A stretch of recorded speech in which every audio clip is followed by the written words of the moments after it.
मस्साजोगचे सरपंच संतोष देशमुख आणि परभणी येथील सोमनाथ सूर्यवंशी यांच्या हत्येच्या निषेधार्थ लातूरात सर्वपक्षीय नागरिक मंचाकडून चक्काजाम आंदोलन करण्यात आले। मस्साजोगचे सरपंच संतोष देशमुख यांचे अपहरण करून निर्घुण हत्या करण्यात आली आणि परभणी या ठिकाणी पोलीस कस्टडीमध्ये असलेले सोमनाथ सूर्यवंशी यांचा मृत्यू झाला। या घटनेच्या निषेधार्थ लातूरात चक्काजाम आंदोलन करण्यात आले। मस्साजोगचे सरपंच यांच्या हत्येमागील आरोपींना राजकीय मंत्र्यांचे वरदहस्त असल्यामुळे निष्पक्ष चौकशी होत नाही, त्यामुळे अशा मंत्र्यांची मंत्रिमंडळातून हकालपट्टी करण्यात यावी आणि बीड जिल्हा व्यतिरिक्त अन्य ठिकाणी न्यायालयात प्रकरण चालवावे अशी मागणी यावेळी करण्यात आली आहे। यावेळी आरोपीचा बचाव करण्यासाठी त्याच्यावर खंडणीचा गुन्हा दाखल करण्यात आलाय, त्यामुळे महाराष्ट्र राज्यात ठिकठिकाणी मोर्चे आंदोलने होत आहेत।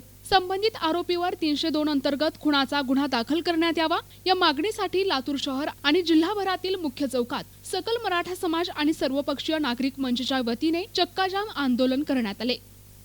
आम्ही आज या ठिकाणी सर्वपक्षीय सर्व समाज एकत्र येऊन लातूर शहराच्या विविध ठिकाणी, लातूर जिल्ह्यातील विविध ठिकाणी संतोष देशमुख यांची हत्या आणि सोमनाथ सूर्यवंशी यांची हत्या, ज्या पद्धतीने या दोन हत्या घडवल्या गेल्या, त्या हत्येच्या विरोधामध्ये हे चक्काजाम आंदोलन आहे।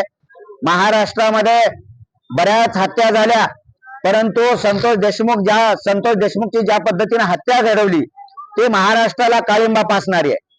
लोकशाहीला काळिंबा फासणारी हत्या घडवण्यात आलेली आहे। म्हणून या हत्येच्या निषेधार्थ आरोपीला योग्य त्या पद्धतीने चौकशी करून शिक्षा झाली पाहिजे आणि या आरोपीचे जे मुख्य सूत्रधार आहेत त्या सूत्रधाराला 302 मध्ये समाविष्ट करून त्यांना पण या चौकशीमध्ये घेतलं पाहिजे आणि योग्य पद्धतीने न्याय मिळाला पाहिजे, यासाठी आंदोलन आहे। आज महाराष्ट्रामध्ये या दोन्ही घटनेचा चौकशी न्यायनिवाडा होत असताना या महाराष्ट्र सरकारमध्ये 2 मंत्री एकाच कुटुंबातले आहेत आणि या 2 मंत्र्यांच्या कुटुंबापैकीच हा वाल्मिक कराड आणि त्याचे जे कोणी साथीदार आहेत, जे हत्येमध्ये आज अरेस्ट आहेत, हे सगळे एकत्रित कुटुंबामधले असले आहेत। म्हणून आमची एक मागणी आहे की या दोघांना अगोदर मंत्री प्रतिनिधी हारून मोमीन, NTV न्यूज मराठी, लातूर।